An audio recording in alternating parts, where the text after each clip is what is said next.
Assalamualaikum warahmatullahi wabarakatuh. Perkenalkan, nama saya Safiana Dewi dengan nomor 031, Program Studi Teatris IPA Fakultas Tarbiyah dan Ilmu Keguruan Universitas Islam Negeri Salatiga. Saya di sini akan menjelaskan materi mengenai perubahan fisika dan kimia. Merupakan ulangan akhir semester mata kuliah kita Selekta IPA. Dengan dosen pengampu Ibu Feni Widianti, MPD. Pada perubahan fisika dan kimia terdapat pokok bahasan ada 4, yaitu yang pertama materi, hukum alam tentang materi, perubahan materi, dan juga perubahan zat. Pada materi yang pertama yaitu materi. Materi sendiri adalah sesuatu yang memiliki massa dan dapat menempati sebuah ruangan. Contohnya, zat padat adalah beberapa jenis logam seperti besi, emas, dan sen. Beberapa jenis larutan merupakan contoh dari wujud cair. Contoh zat berwujud gas adalah hidrogen, oksigen, dan juga nitrogen. Pada materi terdapat sifat-sifat, yaitu yang pertama, sifat ekstensif dan juga intensif. Sifat ekstensif adalah sifat materi yang bergantung pada jumlah dan ukuran zat, misalnya volume, massa, dan juga berat. Pada sifat intensif, yaitu sifat materi yang tidak bergantung pada jumlah dan ukuran zat, misalnya warna, bau, membeku, mencair, melarut, menguap, dan menyuplir. Pada sifat intensif materi terbagi menjadi dua, yaitu sifat fisika dan juga sifat kimia. Sifat fisika sendiri adalah ciri khas suatu zat yang dapat diamati tanpa mengubah zat-zat penyusun materi tersebut. Untuk sifat kimia adalah ciri-ciri suatu zat yang berhubungan. Sifat intensif materi terbagi menjadi dua, yaitu sifat fisika dan juga sifat kimia. Sifat fisika adalah ciri khas suatu zat yang dapat diamati tanpa mengubah zat-zat penyusun materi tersebut. Yang kedua yaitu sifat kimia. Sifat kimia adalah ciri-ciri suatu zat yang berhubungan dengan terbentuknya zat baru. Selanjutnya, pada ciri-ciri fisika yaitu yang pertama ada wujud zat. Wujud zat yang pertama zat padat. Zat padat sendiri adalah suatu bentuk materi yang memiliki bentuk dan volume tetap. Partikel-partikel tersusun sangat rapat dan terikat atau tidak ada pergerakan yang bebas. Yang kedua yaitu zat cair.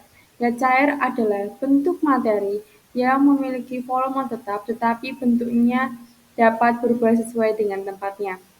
Partikel-partikel yang tersusun yaitu lebih renggang dan bergerak bebas namun terbatas. Yang ketiga yaitu zat gas. Zat gas adalah bentuk materi yang tidak memiliki volume tetap. Partikel-partikelnya tersusun sangat renggang dan bergerak bebas dengan sangat cepat. Yang kedua yaitu warna.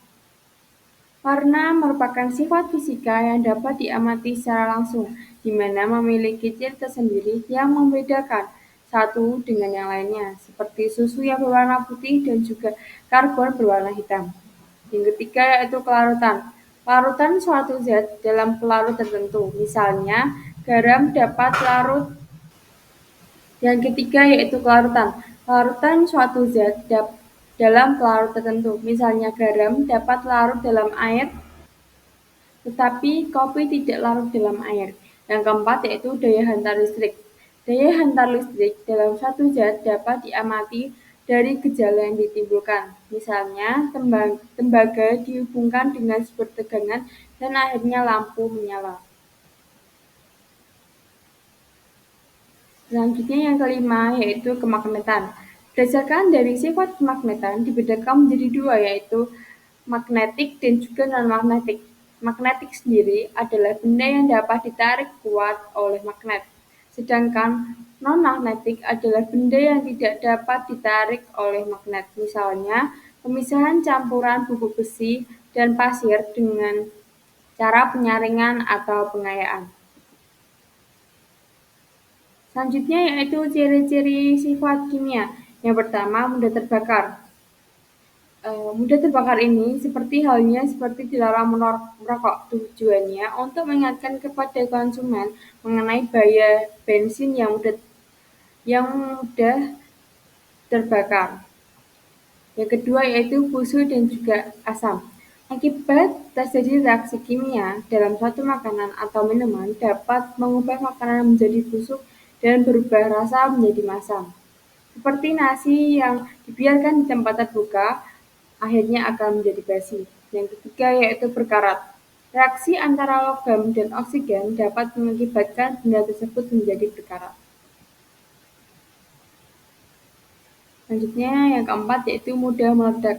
Interaksi zat dengan oksigen di alam ada yang mempunyai sifat mudah meledak seperti magnesium, uranium, dan juga natrium. Yang kelima yaitu racun. Terdapat beberapa zat yang memiliki sifat kimia beracun. Selanjutnya yaitu hukum alam tentang materi. Sains mempelajari alam materi yang didasarkan pada hukum alam. Dengan ayat kauniyahnya, hukum alam berlaku secara eksak, objektif dan tidak berubah sepanjang masa. Eksak sendiri artinya pasti dan ada ukuran tertentu. Keeksakan hukum alam dinyatakan dalam Al-Quran Surat Al-Furqan ayat kedua. Hal ini seperti integrasi ayat Al-Quran dengan perubahan fisika dan juga kimia. Yang bunyinya yaitu Bismillahirrahmanirrahim. Alladzi lahul mulkus samawati wal ardi walam yattahid waladaw walam yakul lahu syarikun fil mulki wa khalaqa kulla syai'in wa qaddarahu taqdira. Yang artinya yaitu zat yang memiliki nyala kerajaan langit dan bumi, dia tidak mempunyai anak dan tidak ada satu sekutu pun dalam kekuasaannya. Dia telah menciptakan segala sesuatu lalu menetapkan ukuran-ukuran dengan tepat. Contoh eksaknya hukum alam sebagai hukum Allah yaitu api bersifat membakar tetapi Nabi Ibrahim tidak terbakar oleh api. Hal ini tidak berarti hukum Allah tidak berlaku pada api, tetapi menunjukkan kekuasaan Allah sebagai penciptaan api. Selanjutnya yaitu perubahan materi. Perubahan materi adalah perubahan benda-benda yang bersifat langsung diamati, namun ada juga yang memerlukan waktu lama. Perubahan materi ini terbagi menjadi dua, yaitu perubahan fisika dan juga perubahan kimia. Perubahan fisika merupakan perubahan yang tidak disertai dengan terbentuknya zat baru, misalnya air yang dipanaskan, mengembun, menguap, menyublim, serta perubahan lainnya. Yang kedua yaitu perubahan kimia. Perubahan kimia adalah perubahan yang dapat menghasilkan zat baru, misalnya proses pengkaratan besi, pembakaran kembang, proses pembakaran kayu, dan lainnya. Ciri-cirinya pada perubahan kimia yaitu pembentukan gas.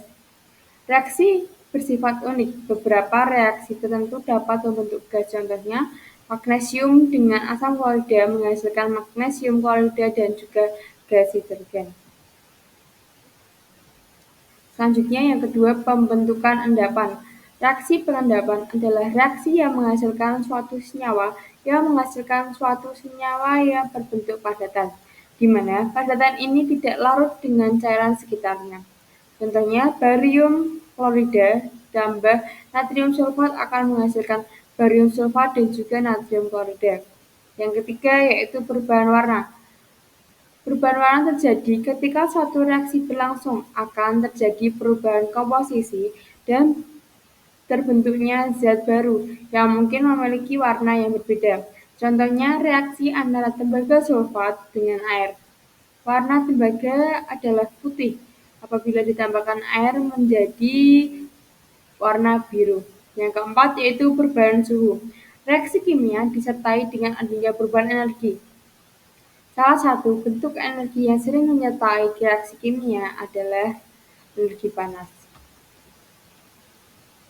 Selanjutnya yaitu terdapat perbandingan perubahan materi antara perubahan fisika dan juga kimia. Yang pertama, yaitu tidak terbentuk zat baru pada perubahan fisika dan terbentuk zat baru pada perubahan kimia.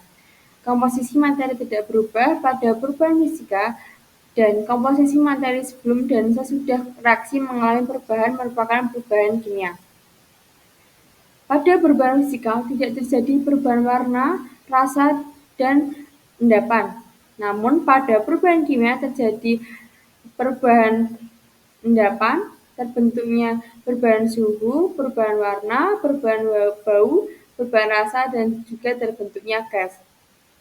Contoh pada perubahan fisika yaitu beras menjadi tepung, bola lampu listrik menyala, kayu diubah menjadi kursi. Pada perubahan kimia contohnya yaitu singkong menjadi tape, pembakaran kayu, besi berkarat, susu diubah menjadi keju. Selanjutnya yaitu perubahan zat. Kata zat berarti benda. Zat adalah semua jenis benda berbeda yang bergabung membentuk semua yang ada di sekitar kita, serta segala sesuatu yang ada di alam semesta. Zat adalah sesuatu yang menempati ruang dan massa. Menurut wujudnya, zat dibedakan menjadi 3, yaitu padat, cair, dan juga gas. Zat padat. Yang pertama, zat padat. Zat padat sendiri adalah semua benda yang mempunyai bentuk tetap dan paling banyak ditemukan di lingkungan sekitar. Contohnya pensil, buku, kayu penggaris, meja, dan yang lain sebagainya. Sifat dari zat padat adalah bentuk dan volume benda padat selalu tetap. Yang kedua, mempunyai berat. Selanjutnya yang ketiga, benda keras dan berat. Contohnya kayu, besi. Benda padat ringan, contohnya batu apung dan juga kapas. Benda padat lentur, ya contohnya karet dan per. Benda padat lunak atau lembek, yaitu contohnya kue atau roti. Selanjutnya yang kedua yaitu sifat zat cair. Zat cair sifatnya yang pertama memiliki tekanan dan menekan ke segala arah. Yang kedua, bentuk benda berubah-ubah mengikuti tempat dan volumenya tetap. Permukaan air yang tenang dan selalu datar. Terakhir, mengalir dari tempat yang tinggi ke tempat yang rendah. Yang ketiga yaitu zat gas. Sifat dari zat gas yaitu yang pertama, menempati ruang dan mengisi seluruh ruang yang tersedia, memiliki berat, memiliki tekanan. Ini terdapat perubahan zat dari zat padat ke zat cair menjadi mencair, zat cair menjadi gas itu menjadi menguap namanya, dan zat gas menjadi padat namanya mengkristal. Untuk zat cair membeku namanya membeku itu zat cair menjadi padat, menyublim itu zat padat menjadi gas, dan mengembun merupakan gas menjadi cair. Selanjutnya yaitu yang keempat, perubahan fisika dan perubahan kimia. Perubahan fisika adalah perubahan wujud sementara, artinya dapat berubah menjadi wujud lain. Contoh, air didinginkan membeku dan didiamkan pada suhu ruang dapat mencair, serta dapat kembali membeku saat dimasukkan di dalam lemari es. Yang kedua yaitu perubahan kimia. Perubahan kimia yaitu merupakan perubahan wujud tetap, artinya tidak dapat kembali ke bentuk semula. Contohnya, kertas yang dibakar menjadi abu dan tidak dapat kembali lagi menjadi kertas. Aplikasi perubahan wujud dalam kehidupan sehari-hari. Itu yang pertama, pembuatan garam dari air laut. Yang kedua, pembuatan kapur barus dan pengharum ruangan. Yang ketiga, industri susu kaleng cairan menjadi bubuk. Yang keempat, industri gula pasir dari zat cair menjadi padat. Yang kelima, pembuatan keterampilan gerabah yaitu dari zat cair menjadi padat. Yang keenam, industri minyak bumi. Yang ketujuh, hasil fermentasi susu sapi menjadi yogurt. Yang kedelapan yaitu proses fotosintesis. Ini merupakan